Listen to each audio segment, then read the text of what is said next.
I want to talk a little bit about the managing of the team itself. I mean, in my mind, it must be a little bit like managing Spinal Tap. It's sort of.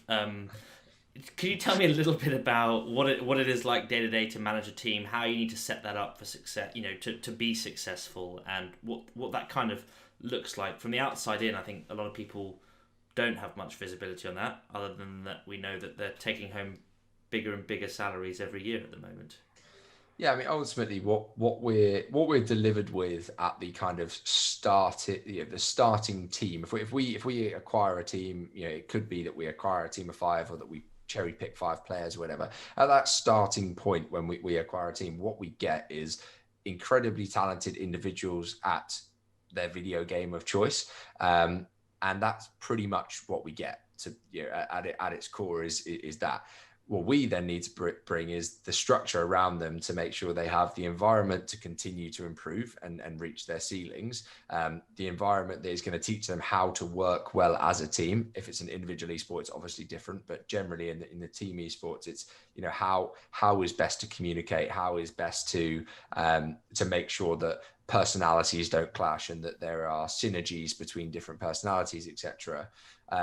There is also the element of let's help them get better at the game itself. They don't come to us and they can't learn anything in game. We get the absolute best coaches to make sure they can learn more in game. But I think where we really kind of differentiate ourselves, and where we add a bit more value than maybe some of our competitors, is that out of game focus, and actually how can we ensure that we've got performance staff around the players so that they get the right amount of sleep, so they get the right nutrition, so they're doing, enough exercise to keep themselves healthy body, healthy mind, all of this stuff, which goes under the radar a lot, and actually I think is vital, not just for the players to be able to compete at the elite level that they do compete consistently, but also to ensure that they're healthy, happy people, which is part of our duty of care point, given they're often very young.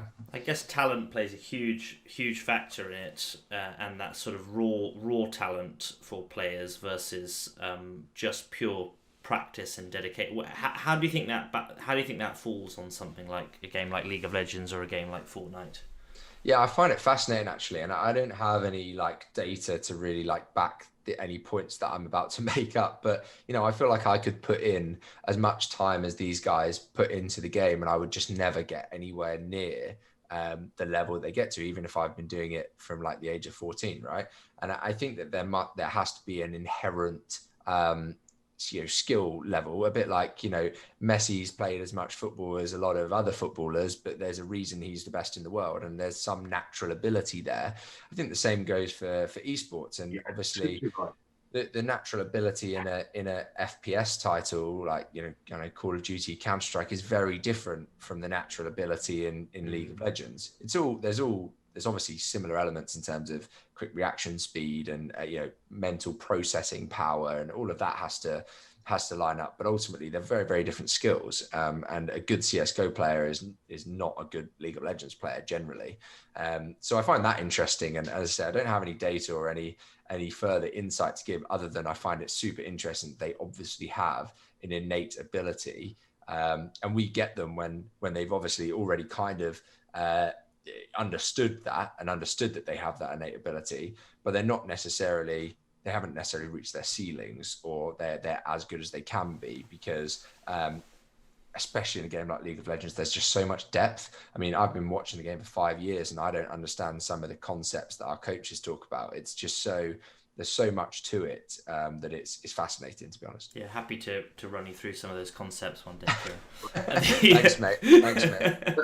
It's an interesting point to make there. I mean, in any elite profession, which is what you're in, talent's really, really important. But from my days in kind of sport and stuff when I was younger, it wasn't all.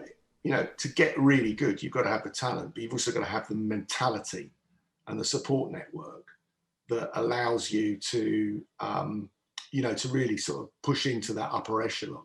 My cousin was a fantastic footballer all through his school career and his county career. He captained the team that Teddy Sheringham, his kid at school, the same age. And he captained. Teddy Sheringham went on to win Champions League played for England, Tottenham, Manchester United, etc. And he was a good footballer, but the difference was he had the mentality and he had the support structure, i.e. his father, who would be helping him understand when you move to a professional club like Millwall, you're going to need to understand that it's not just you're the next Messi. And I wonder if we're not quite there yet with esports in terms of really good talent, across the board, but there's that special sauce that allows people to be extremely competitive, resilient, and ruthless. To that point, quickly, Andy, if you're a parent and your child is doing fantastically at football, you're going to be very supportive of that because you're saying he's out, he's socialising, he's running around. It's good for him. I can see the path. With video games, I'm sure all experiences, we've all been playing video games our whole life. My mother certainly wasn't supportive of video games. Instead, it started putting a paycheck in my, and I was able to actually, stop relying, actually do it as a job. And I think it's funny, you watch these. I always laugh because you watch these documentaries about esports players and you meet the parents, and the parents are like, "Oh, we're so supportive, we love it. He brought home $1 million last year from winning this tournament." Of course, they're going to be very supportive of it, right? Yeah. But it's very hard. I think there's a stigma there, and I think whether it's justified or not. I think if you're a parent and your child is wanting to play 5-6 hours of video games a night. It's hard to understand the positive value of that compared to being out playing football or rugby on etc. So 100%, and it's that education piece that we've not done a good enough job of yet, and we need to continue as a gaming industry more widely, not just esports here. Like gaming provides a whole lot of benefit. We've all seen that in the global pandemic, and I don't really want to bang on about that, but what COVID has done to the world, a lot of people have found a lot of benefit out of gaming, and it's certainly a way I've kept in touch with a lot of my friends, etc. And I think that we don't celebrate the benefits of gaming enough. And actually, your kid playing 5 or 6 hours of video games a night could be a very, very beneficial thing, so long as they have balance in their life and that's not the only thing that they do.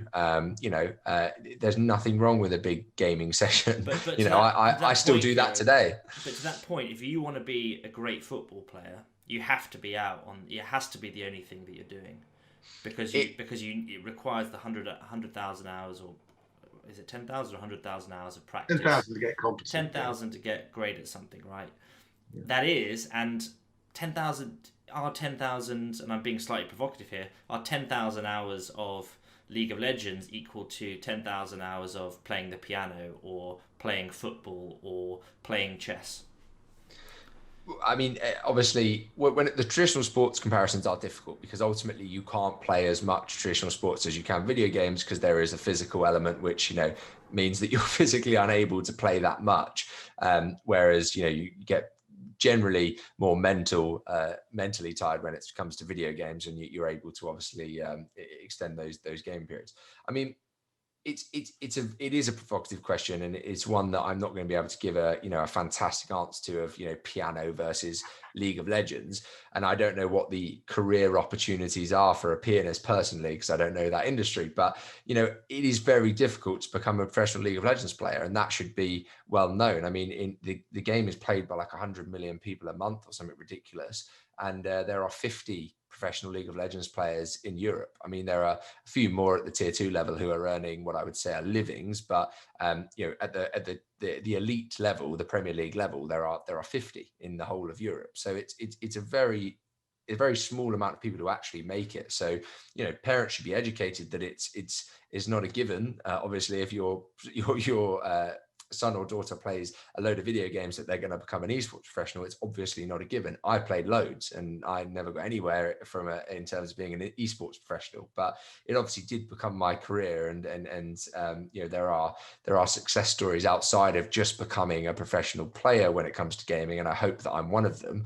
I think it's just an education point, and it's just we need to be better at educating mothers and fathers about what benefits gaming can bring, and actually that competitive side of them playing in a team and competing at the even if it's just something they enjoy doing, can actually be super beneficial. So we just need to be mindful of that. Yeah, I think music, the music industry is going through a tough time at the moment for all the various reasons, all the obvious reasons to do with performance. For me, video games and esports is as similar to the music, performance and learning as sport, frankly, because if you play a musical instrument, you've got to be pretty technical. You've got to be technically capable of dealing with it, and you've got to have patience, and you've got to put in the hours. But when you then play with other musicians, it's a different ballgame, because suddenly, you're not the center of attention. You're part of the band, and that can be incredible. In the same way that playing video games with compadres against others, it's a different dynamic. Yeah, I think music. We would like to think that music is seen to be a noble thing for children at school to learn, except when you dig into the UK education system and find that music's being stripped out, and it's pretty much the kind of the privilege of those who can afford to get tutoring for their children outside of the school. Gone are the recorders and the kind of triangles and stuff. That's all been thrown away, and that's a concern. And I think that video games do fall in a kind of a bit of a uncertain gap, really, with what are they? What can we liken it to? And I think that's difficult for parents to get their heads around. And Spike makes a really good point. Not everybody, in fact, very few people are going to make their career from playing video games at the top level just by default. And just playing in that provocative arena a little bit longer, it's obviously celebrated if you see your kid dedicated to playing the guitar or playing the piano, and ultimately is that the likelihood that kid is going to go on to have a career in guitar or piano is, I assume, extremely slim. Very.